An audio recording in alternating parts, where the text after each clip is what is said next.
So we're going to get really niche today. I hope you all don't mind that. This is a filmmaking channel after all, so from time to time we're going to talk about things that are niche and specific, but they're things that I think are interesting and I want to bring up, even if I'm a little late to get the game on this one. So earlier this year, Dune 2 came out, and like with every movie, when a new movie comes out, the members of the press interview the actors, the filmmakers behind those movies, and Denis Villeneuve famously now talked about how he hates dialogue um, during the press junkets of Dune 2.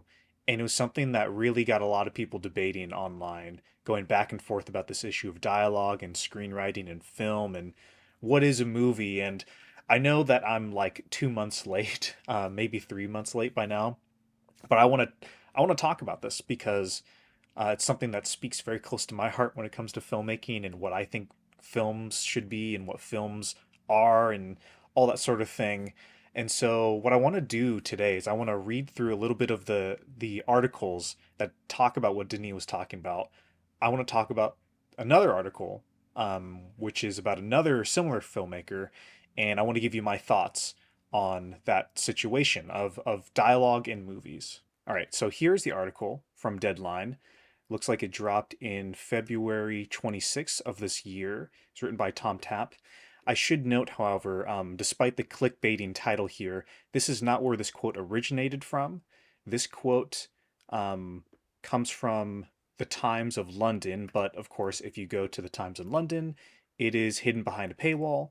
I don't really want to pay for this, so we're going to discuss the Deadline article. And I think the Deadline article is the one that kind of spread this information around the internet.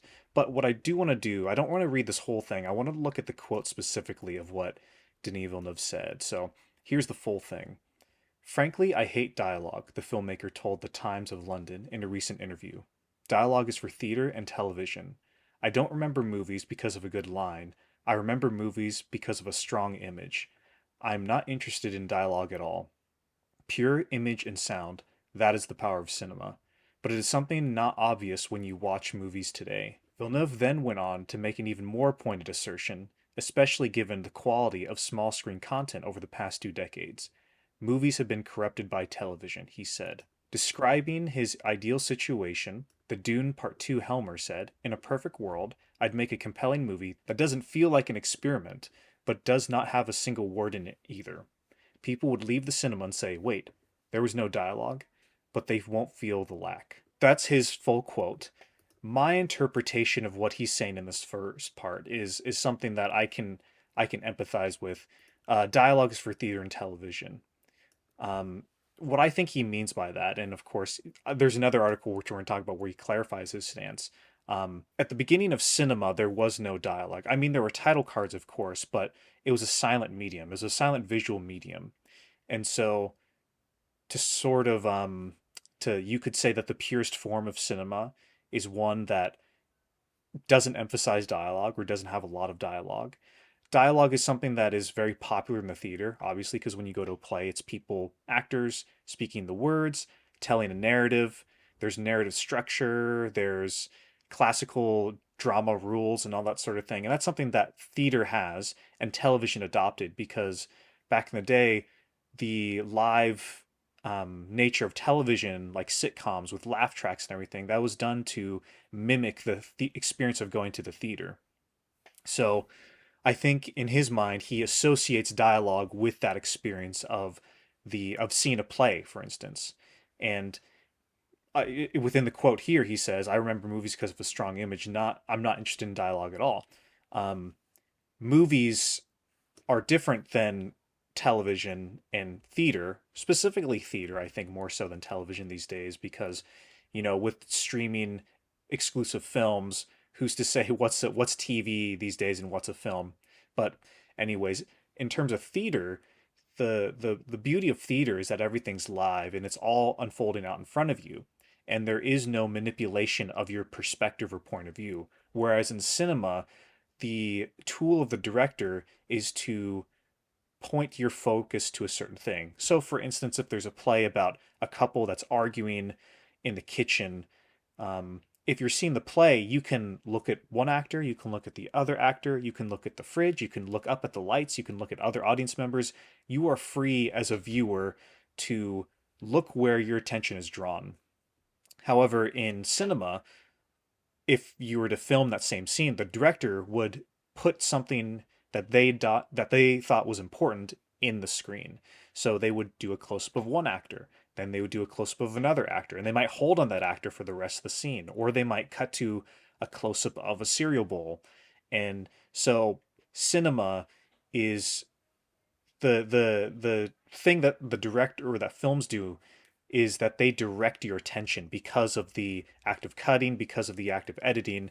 So I believe what he's specifying here, and just from reading this, I think what he's talking about is that he is interested in strong narrative, strong images. He's interested in that medium and the tools of cinema rather than the primary tools of another art form. So let's go to the next part because I want to skip the television thing because again, I think when he's talking about television, I think he's speaking from an older form of television. I think I would guess, I don't know for sure because I'm not him, but I'm guessing he's speaking about a time in television where the distinction between films and television was much bigger because obviously if you watch something like Breaking Bad, that feels very much it's evoking a lot of cinematic tools and tricks and things of that sort. If you watch Fargo, same thing. There's a lot of quality TV. I don't like to use that word, but there's a lot of kind of highbrow, um, I guess, television that came out of the golden age of television. I think that's what people say.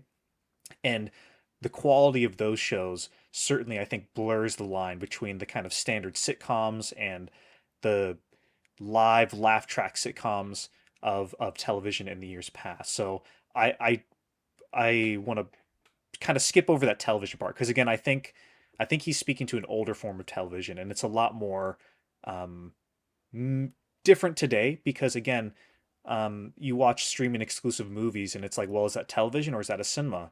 Who's to say which is which? And that's not what this is about right now. But in this next part, he says, in a perfect world, I'd make a compelling film that doesn't feel like an experiment, but does not have a single word in it either.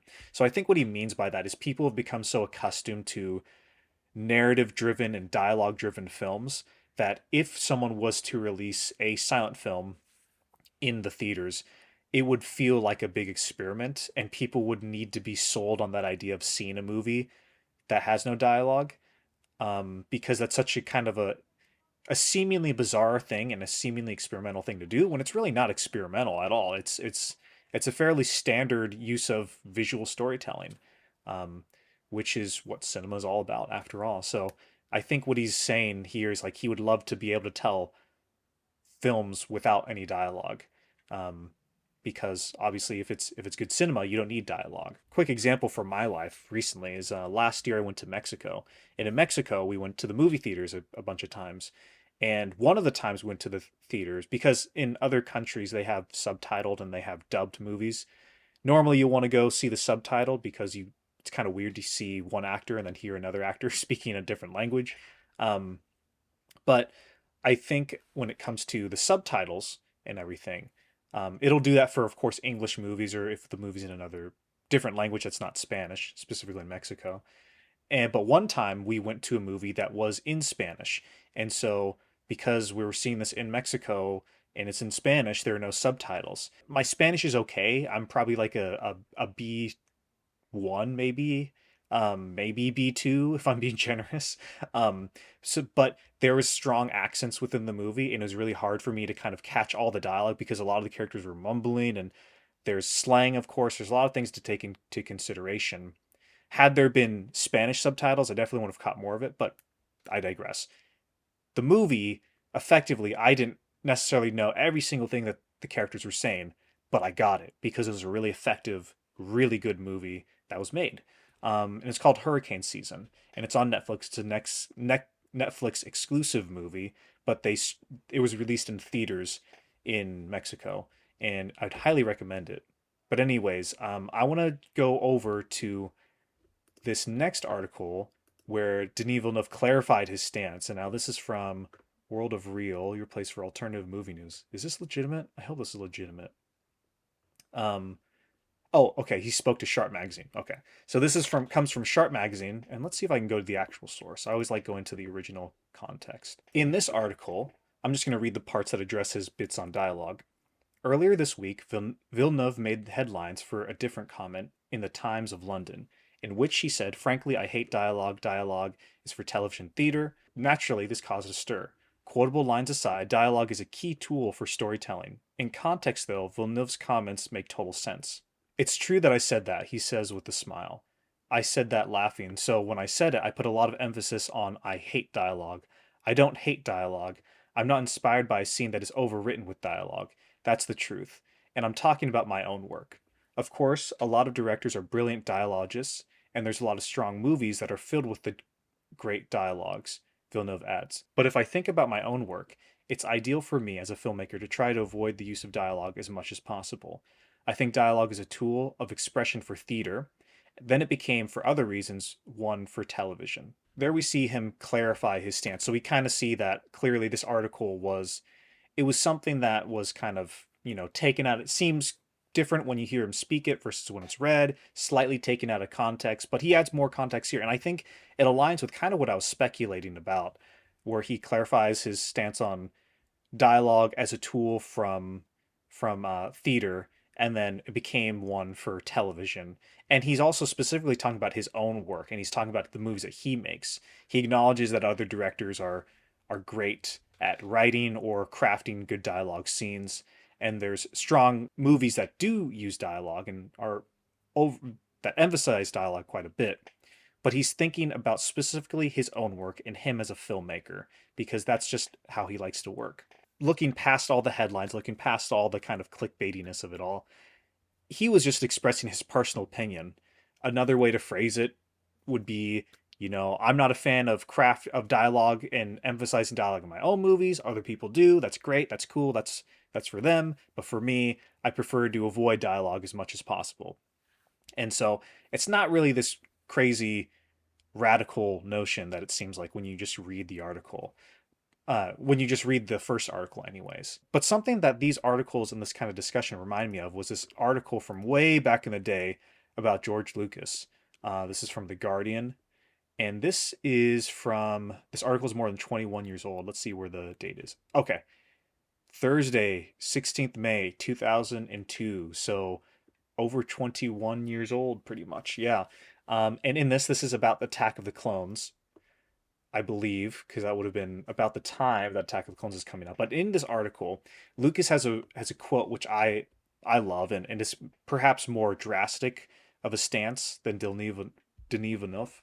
Um, but in this, Lucas says he never claimed to be good at writing dialogue. "I've always been a follower of silent movies. I see a film as a visual medium with a musical accompaniment, and dialogue is a raft that goes on with it. I create films that way very visually, and the dialogue's not what's important. I'm one of those people who says, yes, cinema died when they invented sound. The talking head era of movies is interesting and good, but I just like to go to a pure form. The problem is the theater aspect of it has sort of taken over, and the institutions that comment on film are very literary. They aren't cinematic. You don't have a lot of cinematic people talking about cinema because visual people don't use words, they use pictures." And so clearly here, what I take away from this is a view that's similar to mine, and I'll talk about that in a second. But he is talking about wanting to go back to a pure form of cinema. From his perspective, cinema was more pure when it was purely silent, purely visual, without the dialogue. The dialogue is kind of a tool, but it's not the main focus when it comes to filmmaking. And I think if you watch his prequel trilogy and the Star Wars trilogy as well, um, the dialogue is one of the often critique aspects of the film. But I think for Lucas, the kind of architect behind the original six films, I think you'll see that the dialogue is one written that way because he's evoking a certain style of films, which is kind of outdated and a little clunky. But it's also that way because, frankly, it's just a little tool. That's not the main substance of the film from his perspective. And so I think when you look at Lucas's work, there's a clear interest in mise en scène, in editing, in music, in kinetic energy running throughout, in composition. There's a lot of visual things that he's very interested in. And with dialogue, he'll use it how he uses it, but it's not the main focus for him. So now, what's my opinion on all of this dialogue and cinema and all that sort of thing? This shouldn't be news to anybody who's followed this channel for a while. And again, this is all my opinion, but I'm very strongly in the Denis Villeneuve, George Lucas camp of dialogue and writing. That's not to say that I don't appreciate good dialogue. That's not to say that dialogue and narrative isn't important. But to me, just personally, I'm much more interested in that pure form of cinema that that is an experience that exists without words, without dialogue, without necessarily narrative. Personally, words don't move me as much as images do. It's one of those things that, from time to time, I'll read a phrase or I'll read a lyric or I'll read a line in a poem and I think, oh, that's a really cool line. I like that line. But more often than not, the moments in art that stick with me are visual moments. They're moments that use either something interesting with the visuals or the sense of movement throughout it. I'm really interested and drawn to kinetic energy and movement and exploring that kind of idea. I'm one of those people that when I listen to the music, I don't listen to the lyrics. I listen to the musical instrument part of it. I listen to the melody. It's kind of embarrassing because I'll do those quizzes where you read a song lyric and you have to guess what the song it's coming from. And I've gone through those and I do so poorly because even for some of my favorite songs of all time, I don't know what the words are. Like in the moment, I can remember them when I'm listening to it, but when I'm not listening to it, forget it. Like I can't remember it all because, again, my brain works in visuals and in music because that's just what I'm drawn to inherently. Why? I don't know. That's just how my brain's wired, but I'm always drawn to the music over the words when it comes to songs, and same thing with movies. I'm always drawn to the movement of things versus the dialogue or not necessarily even the narrative even. And I think when you look at the art that speaks to me the most and the art that I really connect to, it kind of, you see a pattern there.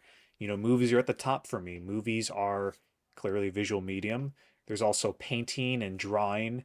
There's comic books. There's dance. I'm not a dancer, but I love watching dance. I love watching martial arts. I think that's a form of art in itself. Music as well, it's not inherently visual, but it is an experience, a different auditory experience, which I really connect with as well. I think if you watch a lot of my movies, there's a lot of emphasis on music.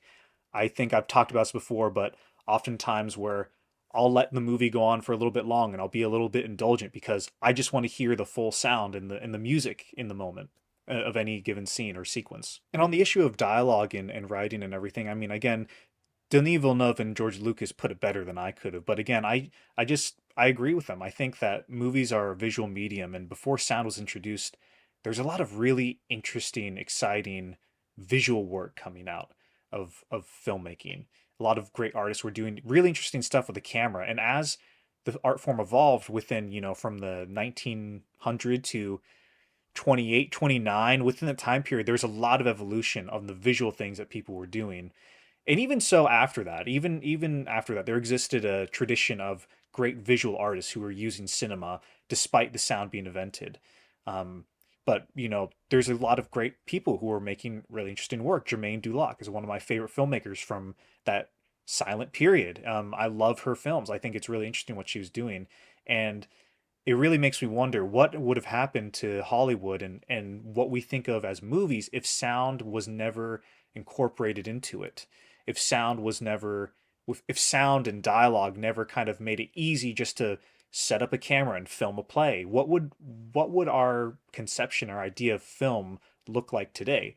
Because when you think about movies, you think of traditional Hollywood narratives, you think of three-act structure, you think of dialogue as a very important aspect of filmmaking. And for me, I can really appreciate that stuff.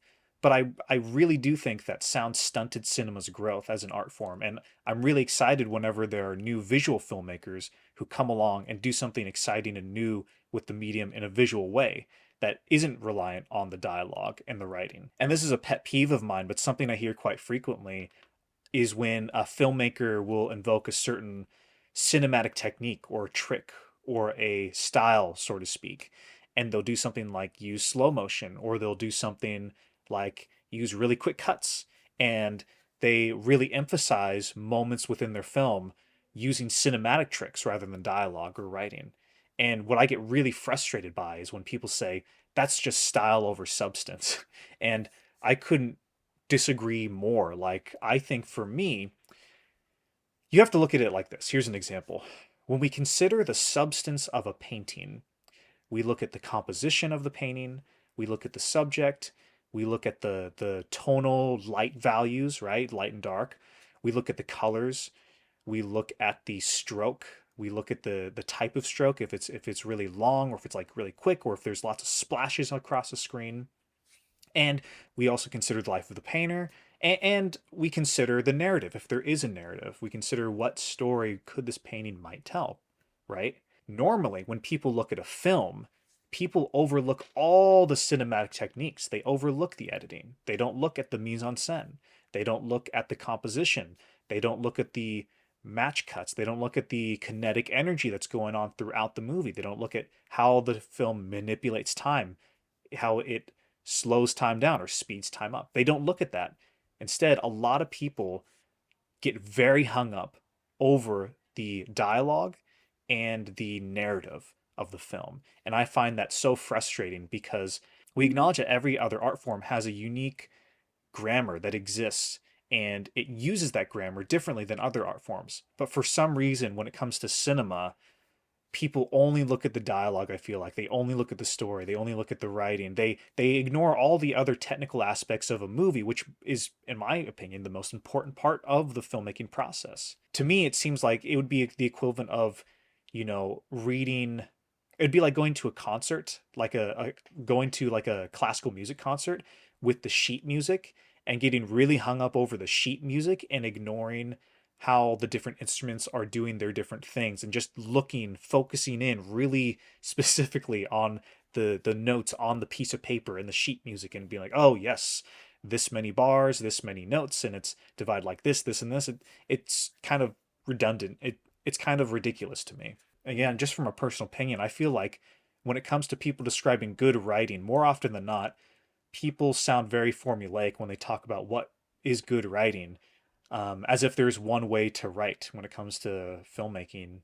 And I think the movies that have the best writing in it are movies that break the rules of writing, the movies that do something different and do something memorable, um, movies that don't stick to a specific format or do something interesting with the dialogue or writing that other movies don't. And so I think when people put good writing up on a pedestal when it comes to, substance in a film, I think it's a little ridiculous and it comes across as a little formulaic and generic to me. But that's just my opinion. I'm very curious to know your thoughts about this issue of dialogue and filmmaking and cinema and where you fall on that issue. So please leave a comment down below. I'm very curious to hear other people's thoughts. Again, this is all my opinion. I'm not saying that movies with lots of dialogue are bad. I'm not saying that movies shouldn't have any dialogue.